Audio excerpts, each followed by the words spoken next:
In today's Leeds news, under 21 exit on loan, Thomas loan and future plans, German on trial, Francis Coquelin latest, and Wilder makes surprising statement.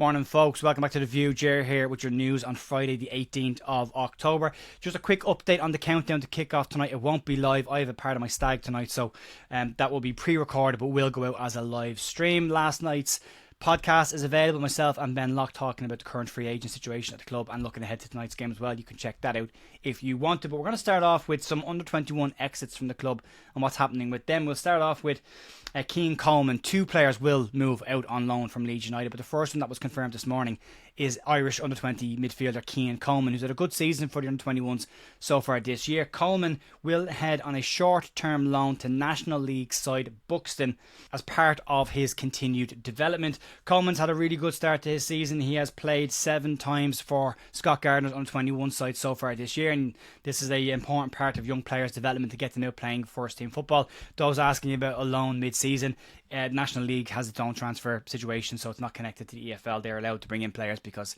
there's more of a need at the National League level than there is at the EFL level. So we wish all the best. We'll keep an eye on him over the course of the season on Loan Watch. You can check that out. And then moving on to the second one, and this is a bigger one. Leeds United young attacker Luca Thomas will also head out on loan from Leeds on a short-term basis. He will join up with National League side York City at the LNER Stadium, a stadium that will be very comfortable for Luca Thomas as Leeds under-21s play there on a regular basis. Thomas has been in excellent form for Leeds United under-21s so far this season, as well as been part of Daniel Farke's pre-season squad with the first team. Thomas has 9 goals in 7 appearances in all competitions so far this season. He has started the year on absolute fire, and this will now help him in his development, or at least that's the plan, you would hope, as part of his development and Leeds not shopping the player around.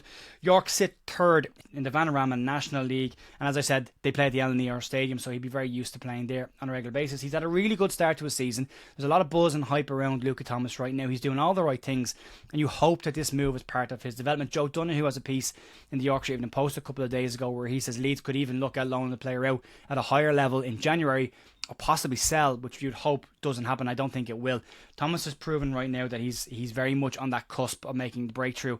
These loan moves are very, very important as part of these players' developments to get them playing in front of crowds on a regular basis, but also, you know, the extra competitiveness that you get from first team football as well. So we wish both of them all the best. We will keep an eye on them in Loan Watch, because that's what Loan Watch should be about, not the Jack Harrisons and the Erasmus Christiansens. It should be about keeping an eye on the likes of Coleman and Thomas as well. So we'll do that over the course of this season, or as long as they're out on loan. Moving on to the free agent situation, and the first story on this is very much in the rumour territory one, and I'll put that out very early on. The resource on this isn't great, but it's just to have a conversation around what's going on.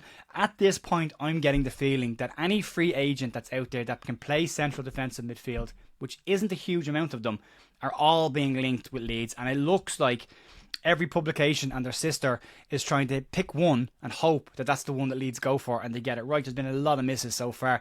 But today there are rumoured reports that the unnamed German player that's been training at Leeds is Christoph Kramer. And I would again say take that with a massive pinch of salt.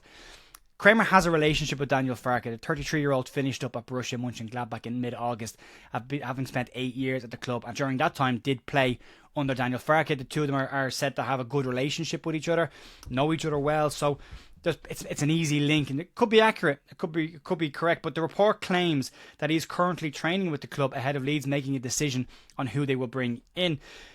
As I said, this goes into the rumour mill territory because the source on this is very inaccurate on a regular basis. But it's an interesting one because a couple of places have picked it up, and the German was mentioned from other publications earlier in the week. I'm going to have to wait and see. I have my own thoughts on this one, and I'll cover them at the end of the next story because it'll make more sense then. But moving on to that next story, and that's the Francis Coquelin situation. And yesterday we were told by The Sun that Leeds had invited Francis Coquelin to train at the club again ahead of looking at a potential signing.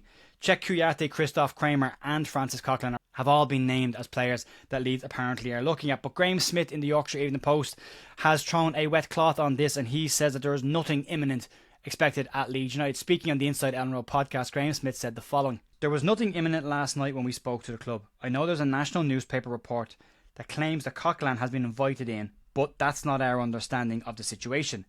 It's just a wait and see, and obviously there's a small matter of Sheffield United Ellen Road on Friday night for Farke. So I expect that this will run for a few more days at least, but we do know that there is an end point to all of this, and if we reach that without an arrival, there won't be one. That's the comment that Farke made the other day when he said that Leeds will be looking, and he was quietly confident of bringing a free agent in the next couple of days. But if it went to weeks or the start of November, Leeds won't be making a move for anyone, and they will tough it out until January, which is a risk.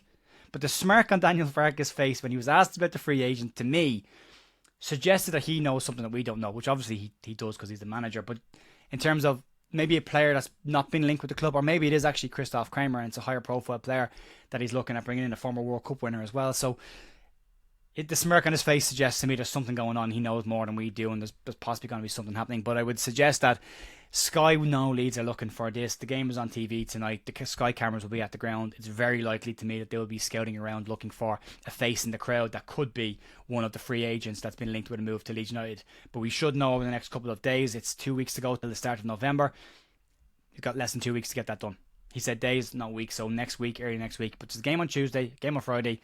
It could happen over the course of the weekend. It could even happen tonight. We don't know. We'll have to wait and see. And then moving into the final story of the day, and this one relates to a statement made by Chris Wilder that's very surprising to me, and probably to an awful lot of Leeds fans, due to the circumstances leading into tonight's game and the recent passing of former Sheffield United player George Baldock. Chris Wilder's approach to this game has definitely softened, and there should be respect kept around this game for the memory of George Baldock, considering how recent it has been. But speaking ahead of tonight's game, Wilder had a surprising statement about Leeds United, where he said that he had nothing but unbelievable respect for Leeds United as a football club, despite only trashing the club's transfer strategy a few weeks back before the end of the summer window. A win for Leeds tonight could see Leeds go back into the top two, depending on results on Saturday, but come Saturday evening, Leeds could be sitting in a much stronger position towards the top of the table. A defeat to Sheffield United will start to see a little bit of a gap open between the two clubs, and Leeds want to minimise that if they can. But speaking ahead of tonight's game, and speaking about Leeds United, Chris Wilder said the following: "It doesn't have that hostility, but there's definitely rivalry, and people will want to stir it up.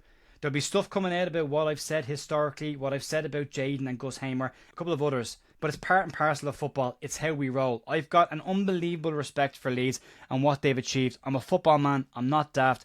I know what their club's about. One of my best pals. Played for them." It probably should be said that taking public verbal swing at Jayden Bogle and then accusing Leeds United of acting inappropriately around an approach for Gus Hamer isn't really part and parcel of football, and very much is part of stirring it up. This generation's Neil Warnock is and has been regularly a person of controversy and who likes to stir things up. But self-awareness clearly isn't one of the stronger attributes of Chris Wilder's management right now. But this will be a massive game for both clubs, and both clubs will want to come out of this with 3 points. It could be a really exciting game. We'll be back later on at the countdown to kick off to go through the details and injuries going into both games, likely squads ahead of that match. So you can check that out on the channel later on this evening before the game. I will be back then tomorrow with a review from tonight's game. You can check that out on the channel tomorrow, and then back on Monday for the news. But plenty of other stuff floating around the channel. If you want to check that out, you can. Thanks for supporting the channel. Enjoy the game tonight. Fingers crossed for 3 points, and I'll talk to you soon. See ya. Bye.